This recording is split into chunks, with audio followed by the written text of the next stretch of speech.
the long Memorial Day weekend. It sure is coming up. Why not have some selections of American wines on hand to celebrate? Joining us here now live in studio is the wine guy, Gary Grunner. Cheers to you, Cheers. Gary. Always nice to have you.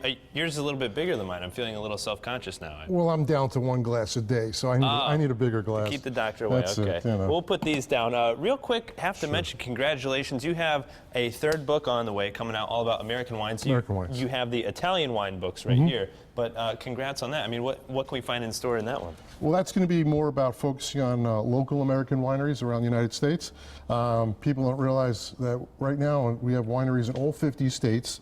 And I thought, we were talking before, there's so many national brands that dominate the market that I thought it would be nice to go out and focus on the little farmers, the guys who went out as a passion project, and then all of a sudden have their life savings, just locked up in it, and they're producing wine. Similar to, the new series that we're going to do, a little video series is called On the Wine Trail, and, wines in Connecticut, New Jersey, and New York, something like that, just to give a little more focus on what's in your own back door.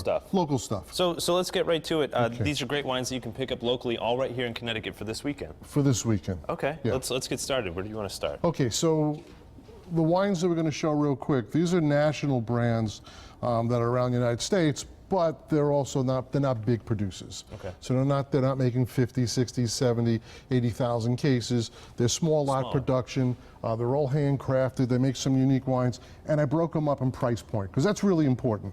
Because a budget is very, very important when you walk into the store. You don't want to overspend. Well, let's start with people who are balling on a budget. So the more affordable, shall we say? Can we start there? Sure.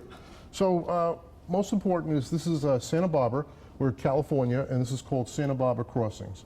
So everything on this section here will be under $18, and these are around $14. So you got a beautiful Chardonnay and a Pinot Noir. What I love about these wines is when you pull the cork, they taste like wines. Most people don't realize that when you purchase some wines at different price points, they say it's got an oak flavor. They don't realize it's made in stainless steel, and they're putting in oak chips and oak powder.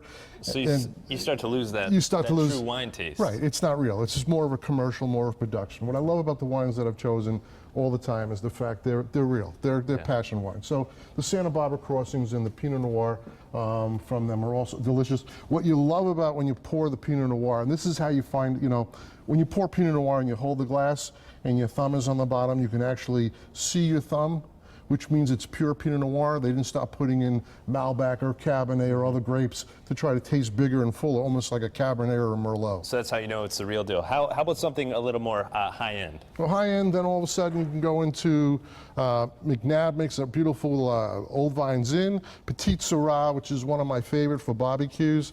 Donati is about $18 also for a nice Merlot. And then you have the blends. But if you really want to go a little higher end, the Celani family, small handcrafted production. You'll find them in Connecticut. You're not going to find them everywhere, so you may have to ask for them because they don't make a lot of wines. Siglo is 100% Merlot. This is only 20 acres of property. It's not a big vineyard in California. 17 acres are planted. The Merlot is kind of cool. A little expensive. It's $30. The Chardonnay is $50. But what I really love about it is the fact that the same French oak that they use for Petrus, which is one of the world's top wines coming out of France. They use the same oak because he wanted to show that he can make a world-class wine. And then we have Cody Wright from Oregon, who makes also small production, a little lighter in style, also $50. So everything in this row is from 10 to 18, and then you have from 30 to 50. And last but certainly not least, let's move over to these wines on this side of the Bender Kitchen. So this is kind of fun. My new focus, it's like my new book that's going to be coming out, is focus on local wineries. Kind of like local farmers, from kind of looking at from the vineyard to the glass. Right. And I think what's happening in this country, people don't realize every time you pick up a bottle of wine, you know what? If it comes from Connecticut or if it comes from your backyard, it's going to be a few dollars more. It's just expensive.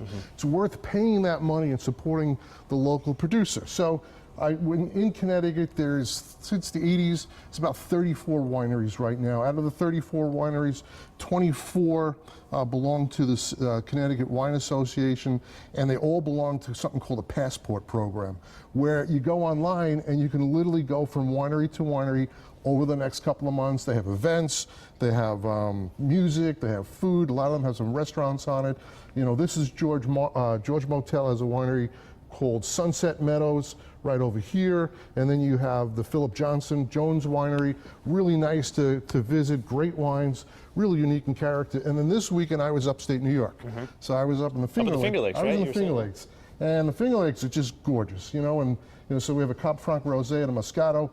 These are trips worth taking. You know what? Memorial Day weekend, all through the summer, all through September and October, you get to see local farms, because a lot of the restaurants next to the wineries are all farm to table.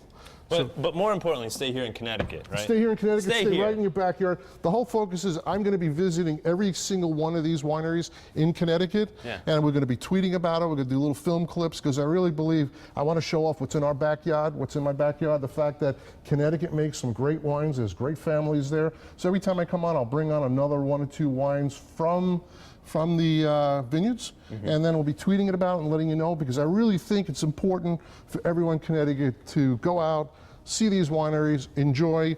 Great selection of wines for Memorial Day weekend. You can't go wrong. I have a list that I'll email out later, but it's real important to focus on what's in your backyard. And you can do that by following Gary at Grunner on Wine on Twitter and Instagram, of course. So please go follow him. One final cheers to you. Always nice to have you here on the show. Well, thank you. Next time, bring me one of equal size, so I don't feel so bad about it. I'll bring a couple of big glasses next time. Thank you. We'll have even more fun next time. Hey, cheers to you at home. Great Memorial weekend. Hopefully, you're not having a glass of wine this early in the morning. But hey, it's 3:30 in the week. It's all right. It's only. All right. Is it Monday? It's Monday. Hey, oh my gosh, it's Monday. Monday. All right, hey, coming up here on CT Style.